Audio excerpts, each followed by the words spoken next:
Cricket ஃபேன்ஸுக்கு வணக்கம். CSK ஃபேன்ஸுக்கு அப்டேட் மேல அப்டேட் கொண்டாட்டத்தில் இருக்காங்க. Washington Sundar to CSK. நான் தான் கொஞ்சம் லேட்டுன்னு நினைக்கிறேன். நிறைய பேர் கவர் பண்ணிட்டாங்க. 3.2 கோடிக்கு இந்த ட்ரேடு ஜிடி கிட்ட இருந்து வாங்க போறதா சொல்லியிருக்காங்க. இது நடக்குமா, பாசிபிளா, அட் த சேம் டைம் எப்போ ஒரு வரப்போறாரு அப்படிங்கிற எல்லாத்தையுமே கம்ப்ளைண்ட் அந்த ஒரு வீடியோல பார்க்கலாமா? அதுக்கு முன்னாடி ஃபர்ஸ்ட் டைம் சேனலுக்கு வரீங்கன்னா மறக்காம சப்ஸ்கிரைப் பண்ணி சப்போர்ட் பண்ணுங்க. அப்போ அப்டேட் எல்லாமே எங்க வந்து சேரும். சரி வாங்க வீடியோக்குள்ள போலாம். ஸோ சென்னை சூப்பர் கிங்ஸ் இன்னைக்கு நேற்று இல்லை, போன தடவை அதுக்கு முந்தின ஆக்ஷன்லேயே அவரை ட்ரை பண்ணாங்க. ஆனால் கம்மி ப்ரைஸுக்கு அவர் கிடைக்கும் போதே ஈஸியாக விட்டுட்டு போயிட்டாங்கன்னு சொல்லி ஆகணும். எவ்வளோ குவாலிட்டியான பிளேயர்ஸ் தெரியுமா? ஸோ ஜிடியில் கூட ரொம்ப முக்கியமான ஒரு மேட்ச்சில் நின்று 50 60 சம்திங் என்னமோ அடிச்சு கொடுப்பாரு. ஸோ அந்த மாதிரி மிடில் ஆர்டரில் உங்களுக்கு விக்கெட் 2 விக்கெட் 3 விக்கெட் போகுது அப்படின்னா அந்த இடத்துல ரொட்டேஷனுக்கு செம்மையான ஒரு பேட்ஸ்மேன் தான். ஸோ அதை தாண்டி பார்த்தோம் அப்படின்னா செம்மையான ஒரு பவுலிங் ஆக்ஷன் இருக்கு. சிஎஸ்கே உடைய பேஸ் என்ன அப்படின்னா அவங்களுடைய பேஸே அந்த ஸ்பின் அட்டாக் தான். இன்னைக்கு நேற்று கிடையாது, டீம் ஆரம்பிச்ச டைம்ல இருந்து இப்போ வரைக்குமே ஸ்பின் அட்டாக் அவங்க செமையா பண்ணாங்கன்னா அந்த சீசனை ஜெயிச்சிருக்காங்க. ஸ்பின்ல சொதப்பினாங்க அப்படின்னா கண்டிப்பா அடி வாங்கியிருக்காங்கன்னு சொல்லி ஆகணும். எஸ்பெஷலி ஒரு இம்ரான் தாகிர் சிஎஸ்கேக்கு நல்லா பண்ண சீசன் பாத்தீங்கன்னா 2018 19 அதில் எல்லாமே வந்துட்டு வேற லெவலில் பண்ணி கொடுத்துருக்காரு. ஸோ இதுக்கப்புறமும் தீக்ஷனா நல்லா பண்ண சீசன் பார்த்தோம் அப்படின்னா சிஎஸ்கே வந்துட்டு செமையா பெர்ஃபார்ம் பண்ணியிருக்காங்க.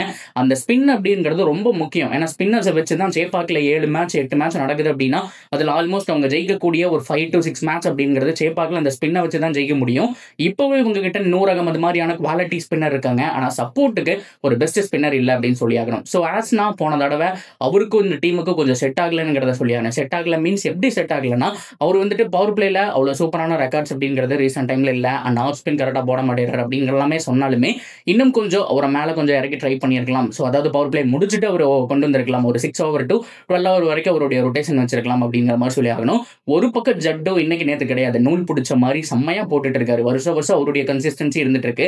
ஏதாவது ஒரு மேட்ச் அடி வாங்கினாலுமே மீதி இருக்கக்கூடிய ரிமைனிங் மேட்ச் எல்லாமே அட்லீஸ்ட் விக்கெட் எடுக்காட்டியுமே அந்த 4 ஓவரில் ஒரு 25 ரன்னுக்குள்ள கொடுத்து அந்த ஒரு கண்டெயின் பண்ணக்கூடிய ஒரு விதம் அப்படிங்கிறது வந்துட்டு சூப்பராகவே இருந்துட்டு இருக்குன்னு சொல்லி ஆகணும். ஸோ கூட சப்போர்ட்டுக்கு ஒரு ஸ்பின்னர் இல்லை அப்படிங்கிற மாதிரி தான் இருந்தது. இப்போ ஆஸ்னாவும் ரிட்டையர்ட் ஆனதுக்கப்புறம் அவருக்கு பதிலாக யாரு அப்படின்னு யோசிக்கும் போது இப்போ சிஎஸ்கே ஒரு தரமான மூவ் பண்ணிட்டு இருக்காங்க. அதாவது ஜிடி கிட்ட நாங்கள் கேஷ் ட்ரேட் மூலியமா ஒருத்தரை வாங்கிக்கலான் இருக்கோம், எங்களுக்கு வாஷிங்டன் சுந்தர் வேணுங்கிறத பேசியிருக்காங்க. இது எல்லாமே அஃபீஷியல் நியூஸ் தான். அதாவது இன்சைட் ரிப்போர்ட்ல இருக்கக்கூடிய நிறைய பேர் இந்த நியூஸை லீக் பண்ணதுனால தான் பயங்கரமான ட்ரெண்டிங். அப்படி பார்க்கும்போது வாஷிங்டன் சுந்தர் ரீசெண்ட் டைம்ல ஒரு இன்டர்வியூல கூட சென்னை சூப்பர் கிங்ஸை பத்தி பேசியிருந்தாரு. ஆஸ் அ ஃபேன் பாயா நான் பார்த்தோம் அப்படின்னா அந்த பஸ் எல்லாம் போகும்போது அவ்வளோ ஒரு வைப்பா இருக்கும், சின்ன வயசுல நிறைய பார்த்துருக்கேன் அப்படிங்கிற மாதிரி கூட ஒரு சொன்ன விதம் அப்படிங்கிறது வந்துட்டு சூப்பரா போயிட்டு இருக்கு.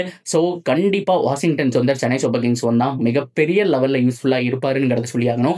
மிடில் ரொட்டேட் பண்றதுக்கும் ஒரு தரமான ஒரு பேட்ஸ்மேன், அதை தாண்டி டீசென்டான ஒரு ஸ்பின் பவுலர் அப்படிங்கிறத மாற்றம் கிடையாது, நிறைய இடத்துல யூஸ் பண்ணலாம். ஸோ ஸ்பின் அட்டாக் அப்படிங்கிறது சிஎஸ்கேக்கு வேணும். ஸோ 3 பேர் இல்லாம 4 பேர் இருந்தா கூட ஒரு பெட்டர் தான் சொல்லி ஆகணும். பார்ட் டைம் பவுலரும் இருக்கலாம் அப்படிங்கிறதையும் சொல்லி ஆகணும். ஏன்னா ரெய்னா மாதிரியான ஒரு பிளேயர் பார்ட் டைம் பவுலிங் போட்டு சிஎஸ்கேக்கு பல மேட்ச் வின் பண்ணி கொடுத்து பார்த்துருக்கோம், செம்மையா பண்ணி கொடுத்துருக்காரு. ஸோ அந்த மாதிரி ஸ்பின் அட்டாக் செம்மையா இருந்தது அப்படின்னா சிஎஸ்கே நல்லா பண்ணுவாங்க. இப்போ வாஷிங்டன் சுந்தரை ஜிடி கிட்ட கேட்டிருக்காங்க Chennai super Kings. So budget அப்படிங்கிறது 3.2 crore அப்படிங்கிற மாதிரி ஒரு சில சைட்ல சொல்லியிருக்காங்க, ஒரு சில பக்கம் வந்துட்டு 4 crore. ஸோ பட்ஜெட் அப்படிங்கிறது ஒவ்வொரு மாதிரி பேசிட்டு தான் இருக்காங்க.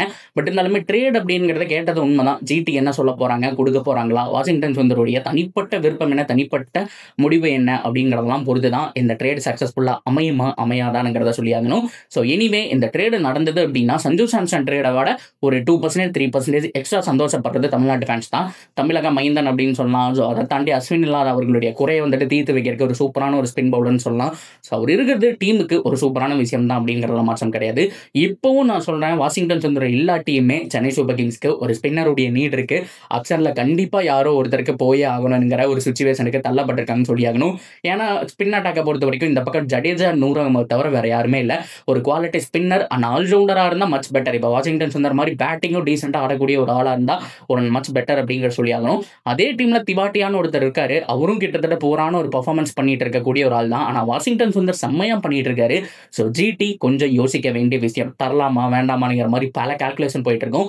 இதுவே பிளேயர் டு பிளேயர் ட்ரேடாக இருந்தால் கண்டிப்பாக அக்செப்ட் பண்ணியிருப்பாங்க, ஏதாவது ஒரு பிளேயரை கொடுத்துட்டு இவரை வாங்கிக்கலாம் அப்படிங்கிற மாதிரி. ஆனால் கேஷ் ட்ரேடுக்கு மட்டும்தான் கேட்டுட்டு இருக்காங்க. இது மட்டும் இல்லை, இசான் கிஷனுக்கு பல டிமாண்ட் இருக்கு, பல டீம் கேட்டிருக்காங்க. இந்த மாதிரி பல விஷயம் அப்படிங்கிறது ட்ரெண்டிங்ல போயிட்டு இருக்கு. Okay, let's wait and watch என்ன நடக்க போகுது அப்படிங்கிறத பொறுத்து பார்ப்போம். எல்லா டீமுமே பார்த்தோம் அப்படின்னா அந்த ட்ரேட் விண்டோ டக்குன்னு க்ளோஸ் பண்ணுறதுக்கான அந்த வேலைப்பாடுகள் அப்படிங்கிற போயிட்டு இருக்கு. பிகாஸ் ஆக்ஷன் வந்துட்டு நெருங்கிட்டு இருக்கு, ரீட்டைன் அண்ட் ரிலீஸ் பிளேயர்ஸோட லிஸ்ட் நெருங்கிட்டு இருக்கு. ஸோ நவம்பர் 15 வரப்போகுது கைஸ். ஸோ அதுக்குள்ளேயே பார்த்தோம் அப்படின்னா இது எல்லாமே முடிக்கணும். கிட்டத்தட்ட ஆல்மோஸ்ட் ஒரு 10 நாள் 15 நாள் தான் இருக்கு அப்படிங்கிறதுனால ஸோ என்ன நடக்க போகுது அப்படிங்கிறத பொறுத்திருந்து பார்ப்போம். ஸோ இதை பற்றின உங்களுடைய கருத்துக்கள் என்னவோ அதை தாராளமாக கமெண்ட்ல சொல்லலாம். இந்த மாதிரி இன்னொரு வீடியோவோட வந்து மீட் பண்ணுறேன். See you soon guys.